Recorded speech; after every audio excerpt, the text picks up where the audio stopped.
All right, so I'm just switching to the agenda, hopefully. Yeah.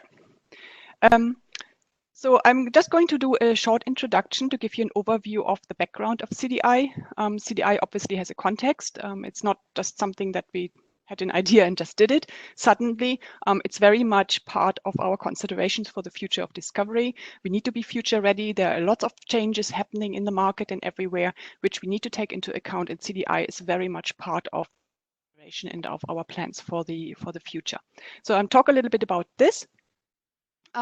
Then, of course, I'm sure you're keen to hear what the key changes are for the different products for Summon and for Primo that are coming with CDI. There are some more changes with, for Primo, just simply because we're switching at the same time to single activation, which we don't do for Summon. We already have that on Summon. So these changes are a little bit more distinct for Primo customers. And so I spent a little bit more time on talking about this. But of course, there are also changes for Summon customers that I'm going to address. And then we're talking about the move to CDI. That's the rollout plan. How are you going to move to CDI? How is this going to work for you? And this is the third part of the session. And then obviously you have time to ask questions. We also have an email address where you can send questions afterwards, but I try to address as many as I can during this session. Okay, let's start. So what is changing and what is our goal? I already said that there are a number of changes in the market that we're seeing that are important to take into account when looking at the future of library discovery. Primarily, it's a steep increase in available material. If you look at our indexes, the amount of material we index in really increased substantially over the last years. We talked about 100,000 of items some years ago, and now we're talking about billions of items. So it's more material, but it's also more diverse material types that we are indexing. And at the same time, we have changes in user expectations. That's really not something new. We saw this over the number of years now, that there's an increased influence of social media and consumer platforms on user perceptions.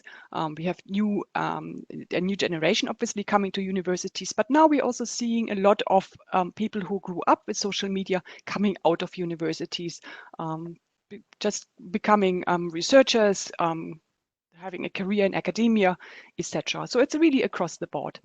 And then there's also an expectation from faculty for users to use more diverse material, which is also an interesting development. It's probably also influenced by the fact that this material is actually available. And at the same time, looking at our indexes, we are indexing a lot of diverse material, publisher material, aggregator material, digital repositories, research data, a lot of open access material, obviously an increasing amount of open access material, also more diverse open access material, and just to mention open educational resources. Obviously what you have in your library catalogs, audiovisual content, and any special collections. A lot of libraries have very special collections which are very interesting for a broader public. So this is also material that is very interesting for many users worldwide. And then on top of, we have the single search box. So in our world, where we have that steep increase of material, the single search box is still good, but it's not the only measure to find material, and it cannot stay the only measure to find material. Because of the mass of material available and the diverse material types, we need to get, or we need to create more sophisticated tools to enable users to get the material they need.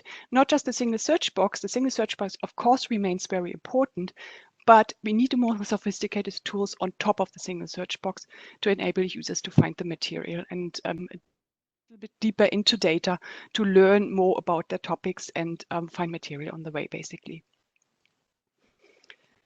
So I already said that our indexes are huge. We have, I think, now between 3 and 4 billion records in the indexes, and none of these items really stand on their own. If you look at the indexes or look at the material they're indexing, we have articles, books, authors, chapters, etc. But they're also somehow connected. So it's really a network of, we can use that to create connections, create meaningful connections.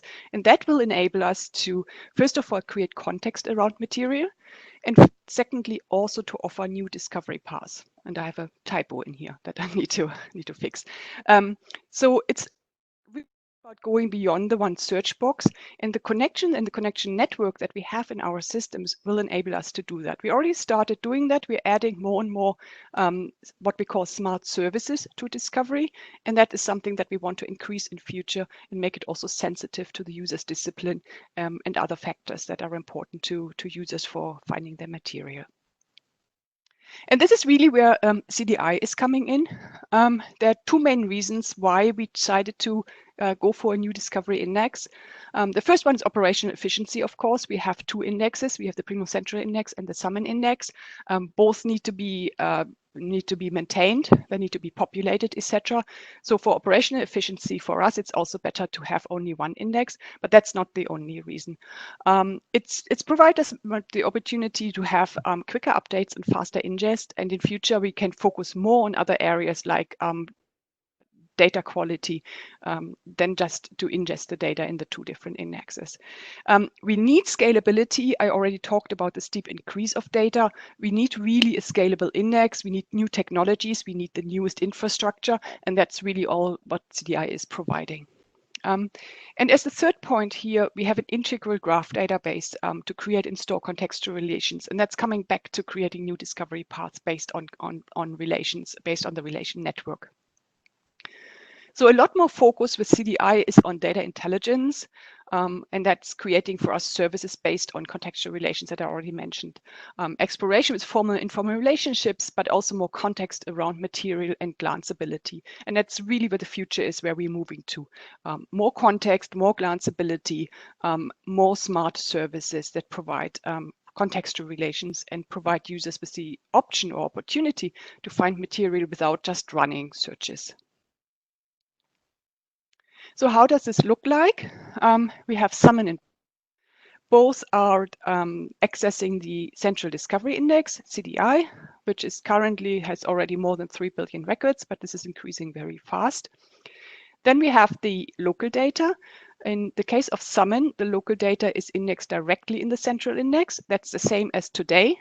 We decided to keep it that way to not cause any disruptions here.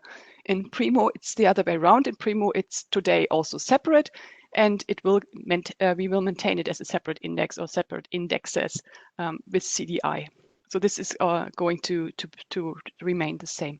And in the middle, we have the graph database that is connecting all the dots. It's important to have the graph database in the middle, so to speak, because we are also connecting local items with central items and vice versa. So for example, the connection between book and book review, you usually or very often, you have a book in the local index and you have the book review in the central index. So in order to connect those, this is going via the graph database that is creating the connection. Okay, so just to give some examples for contextual relations. Some of these we already created and you already see them on the UI. Some of them are really not new, but this is something that we're going to have or create more of these services in future. So formal relationships is, for example, book to book reviews. That means that you see on the UI in the full view. In this case, I have a screenshot from Primo here, Primo full view, and you have a link to the chapters of this book and a link to the book reviews of this book. And then there are other connections like chapter to chapters of the same book or other chapters of the same book. And we're looking at also creating connections between articles and research data. That's one of the next connections that we're going to add to the relations. Then we have informal relations. That's BX article recommender. BX is really not new. It's been around for, I think, 10 years now. It's very successful. We have a lot of usage data. It gives us it gives us the tools really to create services like other users also looked at other material, and that helps users to find more material that is related but not necessarily has the same keywords. And the screenshot here is from Summon in this case. And then we have curated relationships that are also important. One is a citation trail, which is providing users with connections between an item and the item it cites, the reference lists, or where it cites and that is cited by. And then there are also curated relationships like other items from the same reading list, for example. So if you think of Leganto, an instructor created a reading list, and obviously there is a connection between the items on the same reading list. So if I find something and it's on a reading list together with other items, then this is of interest to me.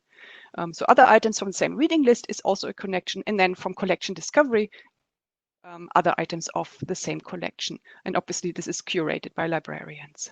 So there are 3 different types here: the formal relationships, informal relations, and also the curated relationships that we can use to create meaningful services for users. And that is something that we're going to increase in future. Specifically with the formal relationship, we started very small with some with kind of only the books, book reviews, and the chapters, and not for everything, but we're going to increase this over time.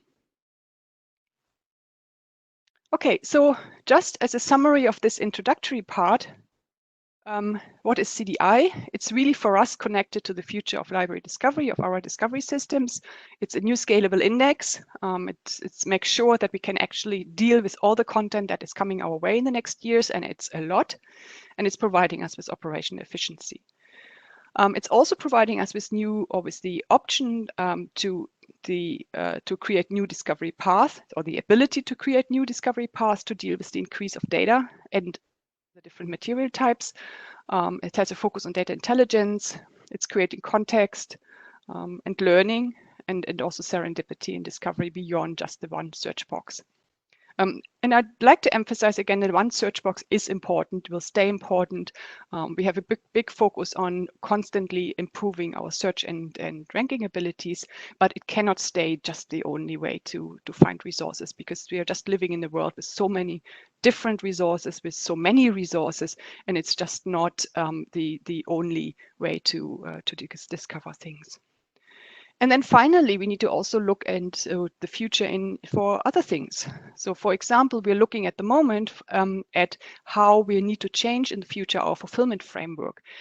It means that a lot of rights, full text rights, are moving to item level. For example, articles, just as an example, hybrid journals. An article is available, the other article is not available because one is open access, the other one is not. But we also hear this about other things.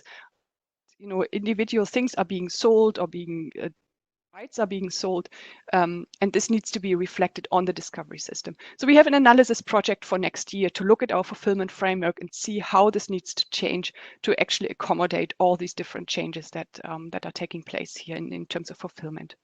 We're looking at more user-specific context, different users, same search, different results. We have personalization already on Primo, not yet on Summon. But this is something that we want to extend, and that's again a research project and to see how this is going to work in future. And then we also want to add better glanceability. That's something that we already started. So for example, we want to flag articles as research articles or review articles. We want to flag open educational resources.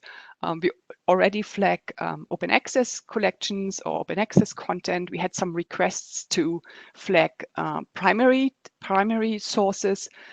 That one is a little bit more difficult because obviously primary sources can sometimes be secondary sources, and secondary sources can sometimes be primary sources. So this needs to be sorted out. The day we want to achieve better glanceability, so users see at one glance what an item is about, what type of item it is, and how relevant it is to them. Okay, so this is the introduction. And now let's move to the key changes that are coming with CDI. So this is just an overview. I go into the individual things a little bit later. First of all, obviously, the latest hardware architecture, latest version of our application frameworks, I already mentioned that. So it uses the newest technology, and that is a change that is good for both, for Summon and for Primo. Also more efficiency, faster content updates, and better quality of data in future. That's also something that a benefit for both for Summon and for Primo. We're also going to add more content. That's not just the content that is increasing over time, but there are a number of collections that are in Primo Central, were never indexed into Summon, and vice versa. So these collections are being added. So Summon is going to benefit from the collections that are already in Primo Central, and Primo Central or the Primo customers are going to benefit from the collections that are in Summon but have never been indexed in Primo Central, for example, institutional repositories, etc. So these things are also added and are an additional benefit here. For Summon, the benefits or the key benefits are enhanced performance and move to an upgraded infrastructure, also search enhancements, I come to this a little bit later, and facet additions. For Primo, the changes are more significant. I should also say Summon already has single activation from the 360 client center, so there's no change there in how collections are being activated, and that makes it a far less of a change than for Primo customers. Also, Summon is already using Solar. Primo is on a different technology, and we're moving CDI to Solar. So CDI is going to use Solar, which means that there's also a change for the Primo customers that does not apply to the Summon customers, just for an explanation why the Summon changes are not that significant as the Primo changes. But obviously there are changes, and I'll talk about it in a minute. So Primo, the big change is the move to single activation. So I spent a little bit more time on this later on in this presentation. Faster update cycles. The merged record instead of grouped records, that's for the end user, and more granular resource types. So these are the key changes for the Primo customers. So let's first of all look at Summon. We are adding some new facets to Summon in relation to CDI. They exist on CDI. It's author facets and collection facets. That's something that we already had on Primo and obviously want to keep it. And that means that we're adding it to CDI, which also means that are going to benefit from the author and collection facets. It's something that you can use. You don't have to use it. Obviously, it's not going to be active by default. You activate it if you want to use it. So that's the author facet and the collection facet. We're also adding a sort option for the title or author, which hasn't existed before. And we're going to make the ORCID IDs searchable. So ORCID IDs are already indexed, also in the Summon Central Index or the Summon Index. And Primo Central, but they were not searchable before. So in CDI, they're becoming searchable. I think we have a few 100,000 ORCID IDs so far, and we're increasing this all the time. Access to new institutional repositories. I already mentioned that we quite a number of institutional repositories that we're indexing in Central, but that's not in the Summon Index. So that is going into CDI, and therefore Summon customers will also take advantage of that. And then we are going to add some search enhancements, and that's specifically for short topic searches and known items. Short topic searches, we are going to add something that we added to Primo some years ago because we wanted to have a better mix of results for short topic searches. It was based on feedback that we had from users, feedback that we had from librarians, where if you search for a short topic, it's more likely that the user does not know exactly what they're looking for. And therefore, it's more useful to have a mix of results than to have a long list of exact title matches. So the way this works with what we call the mixed result list is that the first item on the screen is usually a reference entry, if there is a reference entry, of course. The second and third items are exact title matches or nearly exact title matches. These are usually overview articles or books, etc. And then from the fourth place onwards, we boost up specialized research articles which have a newer date. It's dependent always on the availability of those items. So it's not always the same, but this is the basic principle of it. So it makes the short topic search a little bit more useful, and then the user can choose what of these items is of interest for them and what do they really want to achieve with their search. And then there are also a number of enhancements we do for known item searches. Okay, so these are the changes for Summon. There are some more subtle changes that are not really so visible. So that I just like to focus on the ones that you're really going to see. Okay, so let's come to the Primo customers. There are some key changes for library patrons. Let's start with those before I come into the single activation, which is really for librarians. So first of all, we're going to switch to the merged instead of the grouped records. We're also going to have more granular resource types, and I come to this in the next slides. We also have some changes in the search and ranking behavior. I already said it, we moved to a new technology. That also means a new search engine. And that means that we're going to have some changes in behavior. it's also not going to return exactly the same number of results because the search is changing a little bit. So for example, inflections are handled differently, and there are also some other things that are handled differently. Generally speaking, it's not a huge change, but there is going to be some search and ranking behavior change. The searchable ORCID IDs obviously apply the same for Primo as they apply for Summon. I also added a note about permalinks here. Obviously, in the new index, we are changing the doc IDs, which are part of the permalinks. So we looked at a way to preserve the permalinks for the users, and we're going to match them. So if someone is coming with an old Primo Central permalink, we're going to match this against what we have in CDI, so the link will still work. It will not work for everything, but in our tests, we came up to 92%, which worked, which I think is a pretty good result. So there are some permalinks which will be lost, but most of them will work. Just a few words about the merged record instead of the record groups. Why do we have merged records? The same item is indexed from several content providers. And the merge or the grouping is really used to not show duplicates to the users. And in Primo Central, we had the group. In Summon, they were merged. But from the end user perspective, the merged record is really more user-friendly than the grouped record. The group record has the advantage that you can click on the See All, and you get all the different versions that come from different content providers.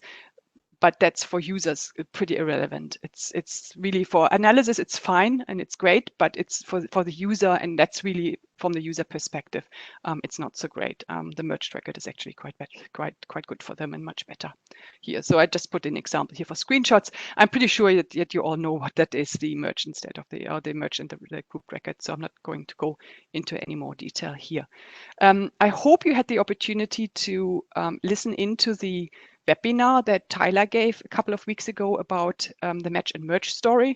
We're going to use, or we're using already in CDI, the same merge mechanism as we're using in Summon. There's also a CKC article on the match and merge for Summon, which you can refer to if you want to have more information. We're going to work on more details about this, but it's too early at the moment because we just have other things to do at the moment. But we are going to extend this to have a little bit more information. Otherwise, I would encourage you to listen to the webinar recording if you haven't, or if you didn't attend the session, just to give you more information about how the match and merge works. The resource type changes, they are fairly subtle. They're not very disruptive, and that's on purpose because we really don't want to cause any disruptions to end users when we are switching new CDI or when you're going live with CDI. We worked with a customer group to define what we wanted to use. So there are a few new resource types we are going to add. That's the archival material, the computer file, research microform newspaper, and the standard. And then we also made some changes. For example, book review, this was renamed. It was previously just review in Primo Central. This was for book reviews and similar reviews, but it caused some confusion because some people also used it for review articles, and that's not really what it was meant for. Review articles are just articles. So this was renamed into book review just to make it clear what it is. There's also some information about this on the CKC, and I come back to this later on. So if you haven't seen this yet, and if you want to look at it, you find information on our Knowledge Center. It gives you all the details that you need for this. Oh yes, and then there is a change with the audiovisual facet. That's something that was requested by many customers before, and we're going to change that. So with CDI, we're going to split the facet, and you will have a separate facet for audio and for visual material. Okay, so this is coming for the resource type. So now we're coming to the key changes for librarians. And that's primarily the move to single activation, because this is really the bigger change here. Also, we're going to have an optional EasyActive setting that's part of single activation. I just wanted to point it out here, and I'm going to point it out a little bit later again, because I think that has very distinct benefits. It's optional, you don't have to use it, but I think many of you will find that this is actually a very good setting for them. We're also moving to faster update cycles. So at the moment in Primo Central, it takes up to a week before you see changes in your full text settings and your search activations.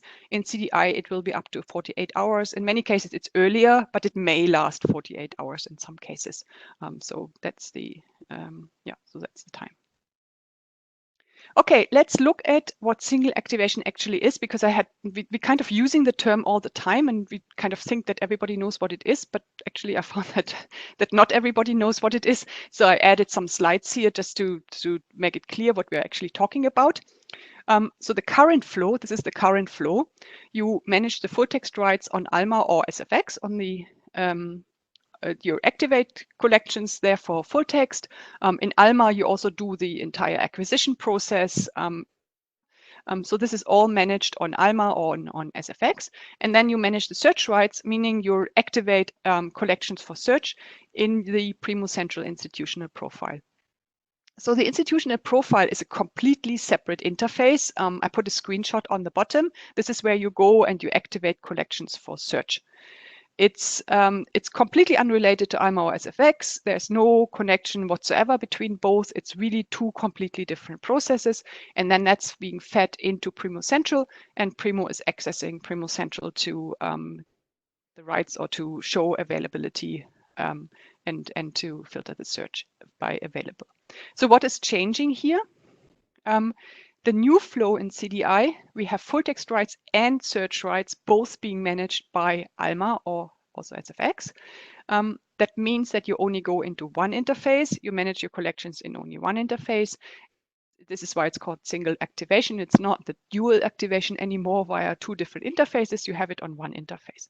That also means that we have to move everything that currently is on the Primo Central institution profile to your Alma and SFX environments. And that will be part of the move, and I'll talk about this later on. So we're going to do this automatically. You don't have to do this manually. We're going to move this all for you, and then you're going to start working with the fully equipped Alma or SFX environment when you start working and switching to CDI. So that's about the definition of single activation. There are some default settings and general settings that are important to be aware of. So first of all, there's a little bit of a change in how activations work. And that's also because we have to adjust the activation process for search to what you see on Alma today. So there are certain processes on Alma, how you activate your electronic collections, etc., incorporated the search activation into your Alma processes. They are not new processes which are kind of on top on this. There's no extra tab in Alma or anything. And you see this later on because I'm going to show you some screenshots. We really incorporated it into the flows how Alma works today. So there are some default and settings. The default is that all collections that are set to full text available will automatically be searchable. And that is regardless if they are active for search or not. So if you, for example, have all full text from, let's say, JSTOR active, because you have it active on Alma, you have the full text active, but you have not yet activated this for search, or you you have not yet activated it for search, it will still be searchable on CDI. The assumption here is if you purchase full text, you want this as soon as possible to have discoverable by your users. So it will automatically go into the search activations. You can suppress them, of course. I mean, you know, if there's something you really don't want your users to see, then you can suppress it. You can say you don't want to have this on the discovery system, but it's automatically, the default is that it's automatically going into the search. There are two activation settings that we're making available on Alma. One is the fully flexible setting, that's as today. It means that you can activate and deactivate anything for search. It's really completely up to you. The advantage is it's fully flexible. The disadvantage is it's extra work because obviously you have to determine what to activate. You need to take care of the alternative coverage if there are collections that we are not indexing directly. You need to check things and make sure that everything's active. Also, we found, and this is really what led to the EasyActive setting, we found that in many cases there's a mismatch or a miscommunication or a gap of communication maybe between some of the groups that are in some libraries. So some people do the acquisition, other people do the activation for discovery, and there's not necessarily a good communication. So actually they acquire collections and they never get activated on discovery. So this is one of the things that's taken care in the EasyActive setting. It has more automation. It's actually very similar to how Summon works today. So we looked at how the Summon processes work and kind of designed the EasyActive setting very closely around how Summon works today. So it's kind of a proven concept. Many Summon customers or all the Summon customers are already using it. And so we decided that it might also be a good setting for many of the Primo customers. It's optional. So if you don't want to use it, you don't need to use it. You can still use the fully flexible setting, but I think it has some very distinct benefits. Consortia activations work in the same way as other Alma activations work today. I mentioned before that we kind of incorporated the flows exactly in the flows that are existing today on Alma. So also the consortia activations work in the same way. You have one institution with multi-campus setup, or you have a collaborative network with network zone and institutions and the inheritance that go with it. So this works the same as before. About the settings, the fully flexible settings, for the fully flexible setting, the full text settings are under full control of the library. They are today, and you have the ability to activate and search for delivery, everything separate. So you can choose which collections you want to have active, and you have 48 hours between collections activation and search availability. That's what I mentioned before. That's the update cycle.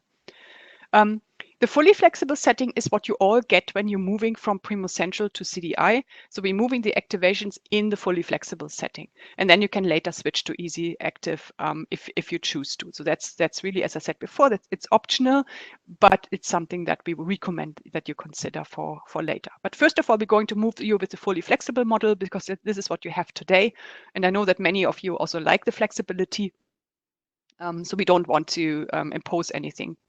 That you have the option here to move to EasyActive. So what is EasyActive?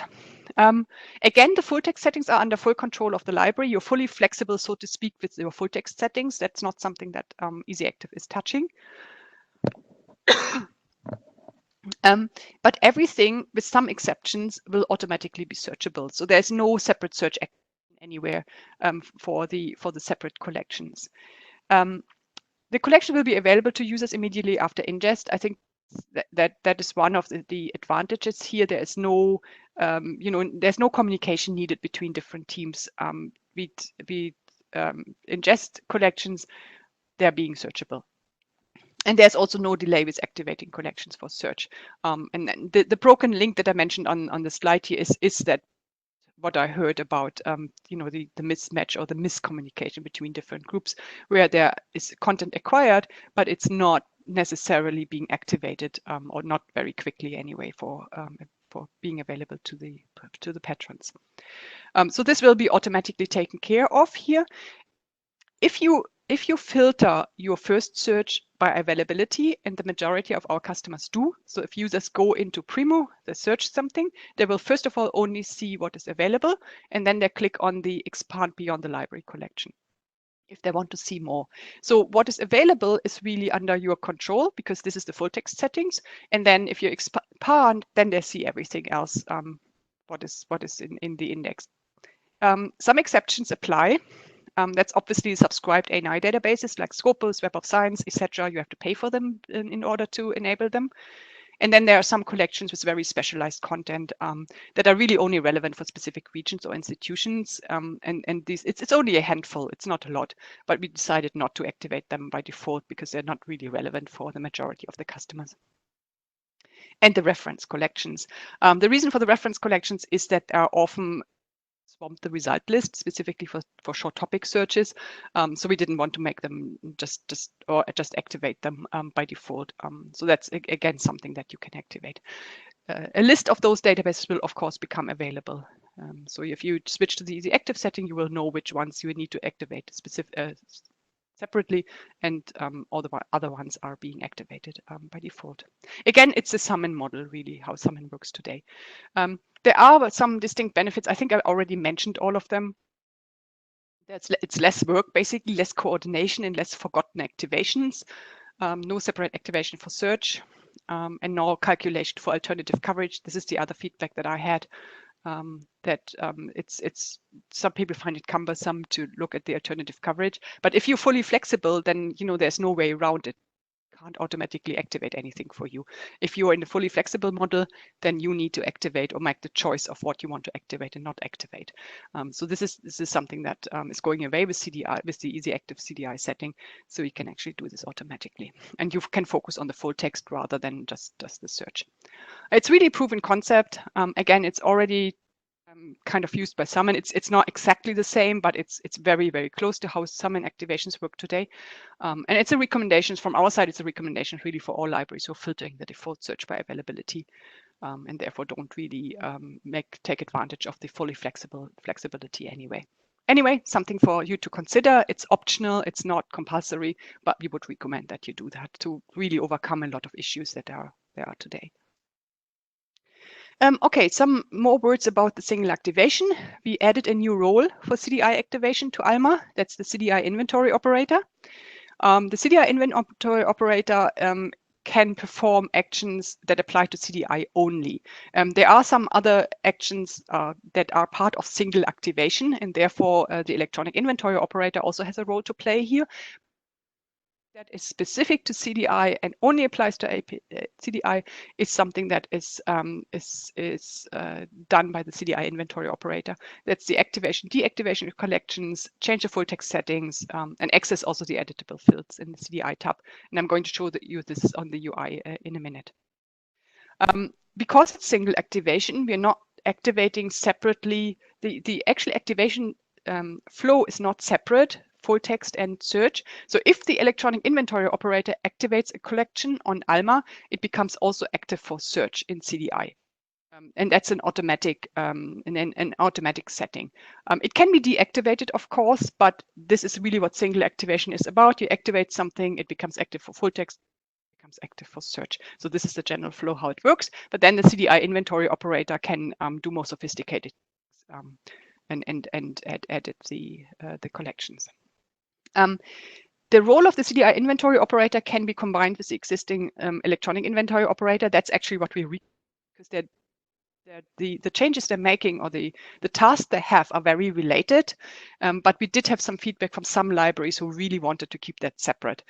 So this is why we created a separate role and did not put it all on the electronic inventory operator.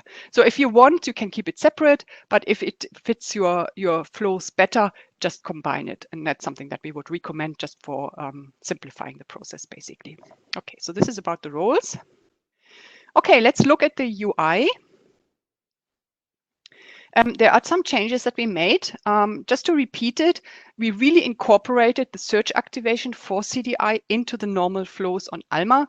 So it's not like we created a new UI or we created a new tab or anything. It's really part of the Alma processes. What we did add is more functionality that allows you to filter, for example, by CDI collections. We added more fields, etc. So I would like to point some of this out now.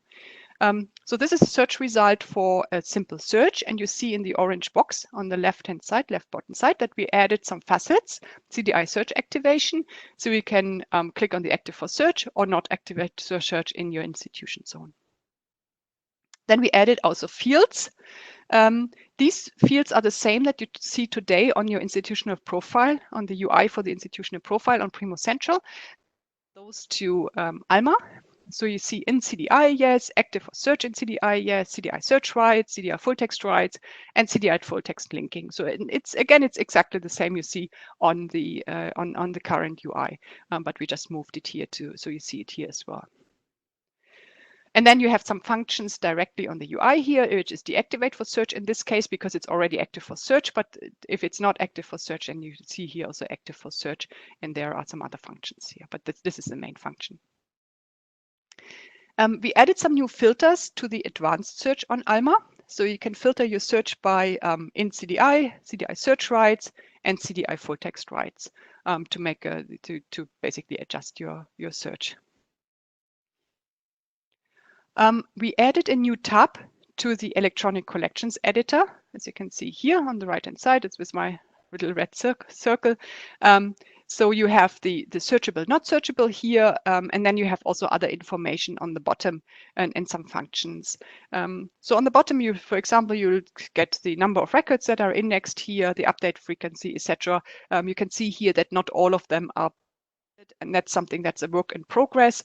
We're populating all of those fields, but not everything has been done yet. So the content team is very busy to work on populating all those fields. So you see this all in the electronic collections editor.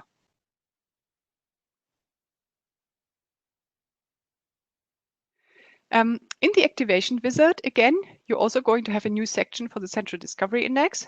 You can see CDI search activation status searches, and there are also some other functions like pointing out that this is a selective, etc. So they're just these functions.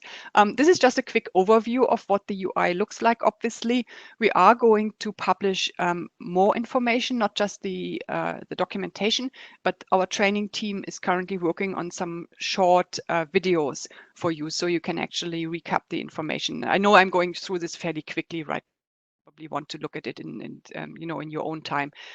We're also going to send out the recording, and you can listen to the recording. We're also going to provide more information so you can have a look at it in your own time and familiarize yourself with the UI and how it works. The changes are really, you know, fairly, well, subtle is probably the wrong word, but they're not too disruptive, I think, because we kind of incorporate into everything that is already there. So the processes work the same. There are no new processes you need to learn here. It's just that you need to add the additional functions to your processes. That's all. Also, Alma Analytics, I was asked about this actually in the Igloo session. We added CDI reporting. That's the link resolver usage reporting. So there's a source type field, which will now be included. So you can actually report on usage from individual CDI collections by DBID, or what we call DBID. That's the internal ID of the collection. And there are activation reports. So all the new CDI fields that are now in Alma used as a measure here for the activation reports. I just listed a few here. I think these are the most important ones in CDI: active for search, active for full text in CDI only. Maybe I should also explain or say a few words about the active for full text in CDI only. This is a setting that is only for customers who are moving from Primo Central to CDI. The reason is that we have mismatches. So we have customers who have things active on Primo Central that they don't have active on Alma and vice versa. So there's a mismatch, obviously, and we need to overcome this. So if we have a customer who has a database active on Primo Central, and that database has full text rights set on database level, but is not active on Alma, then we somehow need to move the activation from Primo Central to Alma. We will not interrupt your Alma processes, meaning that we will not just activate this on Alma. Instead, we chose to add a new setting, which is active for full text in CDI only. And again, it's only for customers who are moving, because it's only relevant for you if you're moving. It means that there was a mismatch between your Primo Central activations and your activations in Alma. We overcame this by adding this new status active for full text in CDI only, and you can report on this. Okay, so this was a little bit about the UI. I'm just looking at the time. I think I need to speed up a little bit. So let's talk about the rollout. We're currently in the testing phase. So we'll have an extensive testing phase, which we started in August. So this is leading up to the general rollout that will start in February. So in August, our working group started, 5 members, although one of them is a big consortium. They're helping us with testing different aspects. So first of all, in the first phase, they tested the move between moving activations from Primo Central to Alma. So we gave them a move report and they tested that. They tested in the phase that just finished, they tested single activation, the Alma UI. They gave us a lot of really good feedback. So generally, everything is working, but obviously there were also some bugs they reported, and we also had some good enhancement requests for that. And then now they started, actually today, they're starting testing the localized CDI, the end user perspective. And then we have an index testing group that also starts today. They are testing the CDI user experience. That is, they're getting access to CDI and Primo Central, and they can run comparison, check how it looks like from the user's perspective, search and ranking, how the records look like, etc. So this is going until November. In November, we start with the early access group. Again, it's a list of customers who are going to check everything. This is already on production, so they're going to also check the move, single activation, localized CDI, etc. And then we're going to start in February the general rollout one. That is, we're concluding testing basically by the end of this year. Then we have still a month to adjust certain things. We're already working on whatever was reported by the working group, but obviously it's good to have a little bit of buffer there. And then we start the general rollout in February. I should also add here, this is for Alma customers at the moment. Of course, we're also going to do the same for the SFX customers. The SFX customers come later. So at the moment, we focus on Alma, but we're going to start with the early access customers or the working group with SFX in spring next year. So that's something that we're starting to prepare in the next weeks. So again, it's a very similar process with SFX. We're going to start the rollout probably in summer for SFX.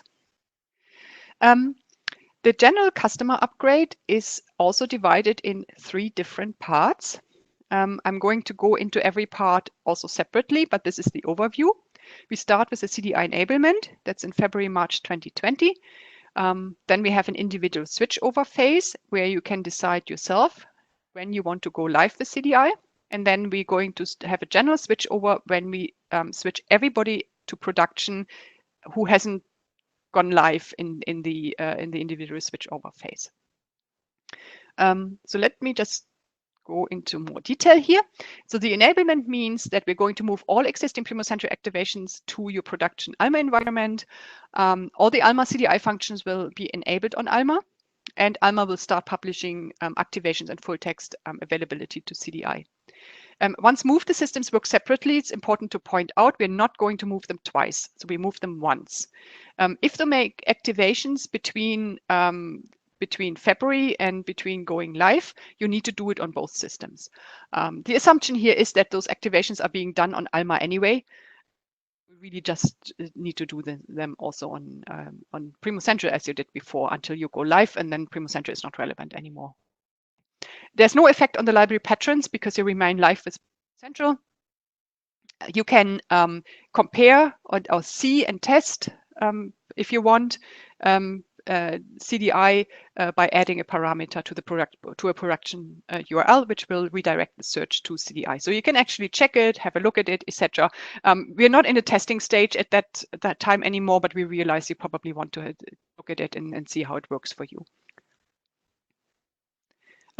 Just to go to the activation report again, we are moving your activations from Primo Central Alma. There's a report that is going to be available from your Alma environment. It's called the PC to CDI activation report. It reports exactly what collection was active on Primo Central and how it was activated on Alma. So you find the activation status, the full text availability status, a lot of information on this report. This is the same report that was also by the working group in the previous phase. So it also has some notes. It gives you exactly information about what happened.